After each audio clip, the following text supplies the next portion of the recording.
Eu me lembro de um dia que nós sentamos no primeiro banco e um cantor, ele era paralítico também.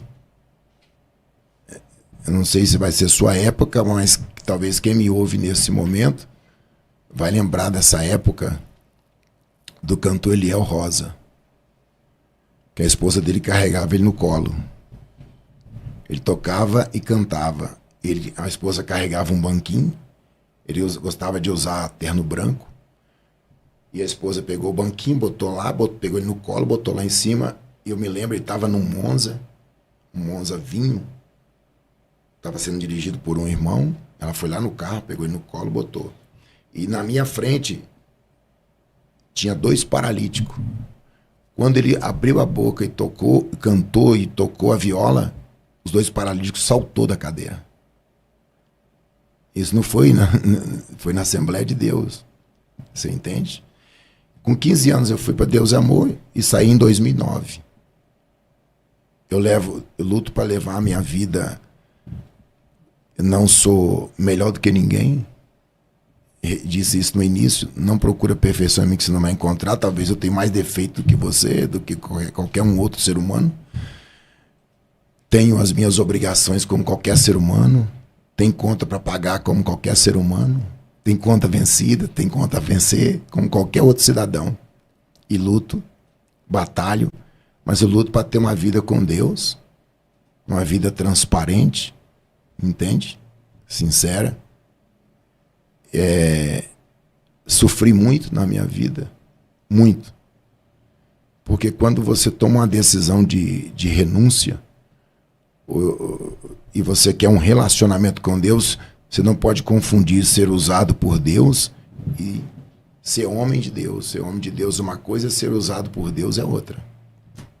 Então eu luto para ter uma vida sincera com Deus, transparente, entende? Luto, não tenho vida dupla, entende? Sofri muito na minha vida, muito. Porque quando Deus chama você e você tem um ministério, um chamado de Deus, você tem que estar convicto que o preço é alto. Quando Deus te chama, Deus fala para você o início e o fim. O meio Deus não vai falar para você. Porque se ele falar o meio, você não entra. E o meio é doloroso. O meio é muito difícil. Eu passei muitas guerras na minha vida para chegar até aqui. Um dos dias mais tristes da minha vida, mais triste, não foi o dia mais triste, mas foi um dos dias mais tristes da minha vida, quando meu filho mais novo, eu estava numa guerra muito grande, numa luta imensa, e meu filho falou assim: eu queria falar com o senhor, pai. Eu disse: pode falar. Ele disse para mim: a minha irmã foi embora para a Inglaterra, casou, tá bem. E eu tenho um sonho. Eu disse: não, para falar. E ele disse para mim: o sonho que eu tenho é de ser um PRF. E eu preciso fazer o curso. E eu tô vendo que o senhor tá numa guerra muito grande. E o senhor não tem condições de pagar o curso para mim. E eu quero ir para lá, para trabalhar, fazer o dinheiro e pagar o curso e formar. Foi um dos dias mais tristes da minha vida. O segundo dia mais triste da minha vida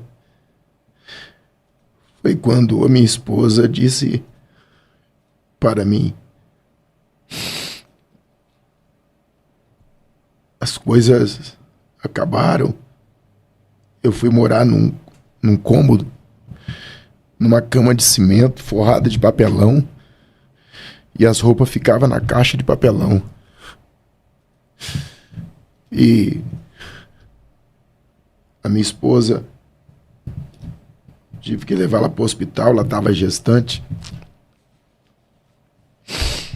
Saímos do hospital, era quase 2 horas da manhã, e eu disse para ela, nós temos 5 problemas. O primeiro problema que nós temos é que eu não tenho dinheiro para pagar a passagem de um táxi, da corrida do táxi para te levar. Não tem ônibus mais esse horário. Era 2 horas e meia de pé do hospital em casa. Ela estava beirando 9 meses. Esse é o primeiro problema. Eu disse, o segundo é que está chovendo e nós temos que retornar na chuva. Eu disse, o terceiro problema é que não tem nada em casa. Eu já preguei para 4, 5, 10 mil pessoas e saber que você vai descer do altar e não tem nada na sua casa. Esse é o preço do chamado. Muitos não compreendem isso, mas esse é o preço. E o preço do chamado, ele é doloroso. E ele requer renúncia. Você deixa de viver as suas vontades para viver as vontades de Deus. Então eu disse para ela. Ela disse, não, vamos andando. E eu disse, o quinto problema era na época de manga. E estava ventando muito. Era um temporal que estava dando. Eu disse, eu vou catar as mangas daqui até chegar em casa. E quando chegar em casa, você lava as mangas e vai ser sua comida, não se preocupa comigo. Esse era era o quarto problema. Eu disse o quinto. É que eu deixei um balde, eu estava vendo que ia chover, na bica, no telhado. E você vai lavar as mangas na água da chuva porque a água está cortada.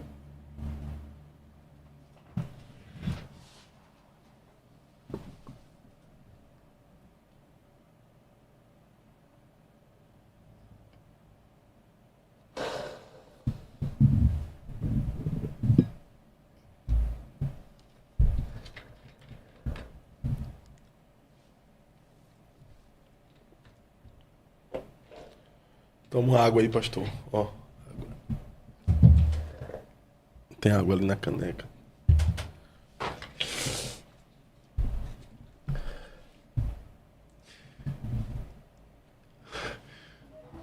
Então muitos te olham hoje, mas não sabem o preço que você já pagou na vida. Compreende? Te julgam, te criticam, sem saber o preço e de onde você veio. Todo pastor, ele tem que ter uma coisa na mente dele, formada. Todo pastor de verdade. Eu não estou dizendo pastores que levam a vida alheia e sobrevivem da desgraça do povo.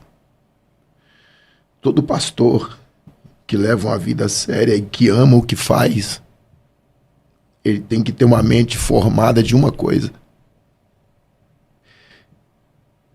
Humanamente ele é descartável. Ele é descartável. Chegar uma hora que ele não vai ter mais utilidade. Eu tenho muitos amigos que ficou no meio do caminho. Grandes amigos que foram descartados porque não dava mais fruto.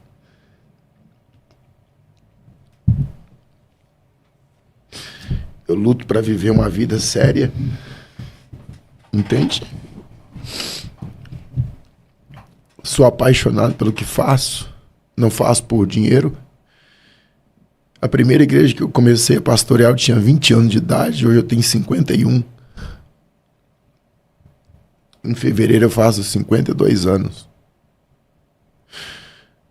Eu sou apaixonado pelo que faço. Se for necessário morrer pelo que faço, para mim não muda nada. A estrada que eu tô nela não tem retrovisor. Não tem como contornar nela para voltar para trás. E o carro não tem marcha ré. Então, para mim, morrer ou viver, para mim, dá no mesmo. Compreende? Eu pastorei uma igreja que eu sou muito grato a Deus pela igreja que pastoreio. A igreja que Deus confiou em eu pastorear ela, porque Deus não dá igreja para pastor, Deus dá o pastor para a igreja. Então Deus me deu para uma igreja e eu me sinto muito honrado de pastorear essa igreja, onde o povo obedece, garra junto comigo na oração, no jejum, obedece a sã doutrina. Eles não obedecem por pressão. Nenhum ser humano tem condições de convencer ninguém a obedecer a nada. Quem convence é o Espírito Santo. E eu sou louvo a Deus por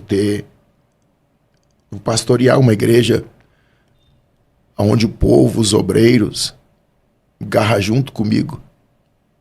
Se você entrar no Instagram da igreja agora, você vai ver lá, começa amanhã, 48 horas de oração e jejum.